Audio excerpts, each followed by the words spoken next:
Bueno, vamos a ver números racionales. Los números racionales se pueden expresar como fracción.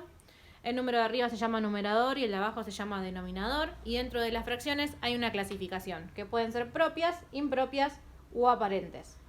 Las propias son cuando el numerador, que es el número de arriba, es más chico que el denominador. Entonces podemos tener 5 octavos, podemos tener 4 séptimos, podemos tener 10 doceavos. ¿Sí? Siempre el número de arriba tiene que ser más chico que el de abajo. En una fracción impropia es al revés. El numerador es más grande que el denominador. ¿Sí? Entonces, el número de arriba es más grande que el de abajo. Y en cambio, en una fracción aparente, es cuando completo el entero. Por ejemplo, tengo 10 quintos. Y lo que tiene la fracción es de que yo las puedo dividir. Si yo esto lo puedo dividir, hago 10 dividido 5, esto me queda 2. O sea, me quedan 2 enteros. También puede ser el caso de que tenga, por ejemplo, 5 quintos. ¿Sí? Puedo tener el mismo numerador, el mismo denominador. Esto también es una fracción aparente. Y también es una fracción aparente cuando los divido y me da un número entero. ¿Sí? Esa es la clasificación. Veamos cómo la podemos representar. La vamos a representar en forma de figuras. ¿Sí? Podemos elegir una barrita, podemos elegir una circunferencia, podemos elegir un triángulo, lo que ustedes deseen.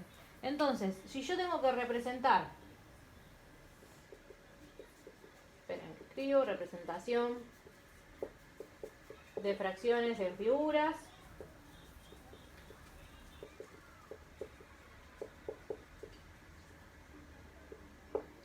Tengo, por ejemplo, 5 séptimos. Y lo que hago es hacer una barra y lo voy a dividir en 7 partes, ¿sí? Porque el denominador me indica en cuántas partes tengo que partir a mi entero. En cuántas partes divido al entero. Entonces en este caso lo tengo que partir en 7. 1, 2, 3, 4, 5, 6, 7. ¿Ven? 1, 2, 3, 4, 5, 6, 7. Ustedes usen la hoja cuadriculada y usan de a un cuadradito si les queda bien. Y el numerador me indica cuántos pinto. Entonces, en este caso, tengo que pintar 5. Entonces pinto 1, 2, 3, 4, 5. ¿Sí? Y ahí me quedaría representada la fracción. Ahora, puedo tener, por ejemplo, esta. Entonces yo tengo una barrita y lo tengo que dividir en ¿cuántas partes? En 3. Entonces, la divido en 3 partes.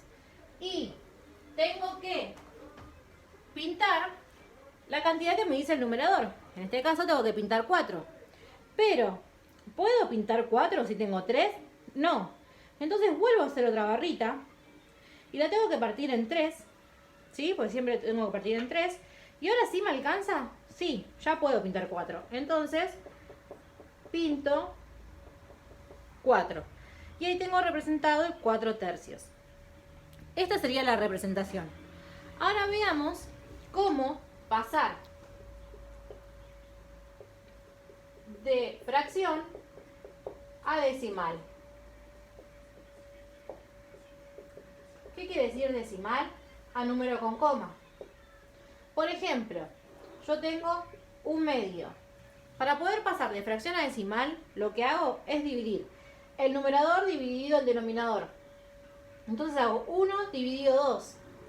Hago 1 dividido 2 y me va a dar un número con coma. Me va a dar 0,5. Por ejemplo, tengo 3 cuartos. Hago 3 dividido 4 y esto me da 0,75. Por ejemplo, un décimo. Hago 1 dividido 10 y esto me da 0,1. ¿Sí? Eso sería de pasar de fracción a decimal. Y ahora podemos tener el ejemplo de pasar de decimal a fracción. ¿Cómo sería? Sería de la siguiente forma. Por ejemplo,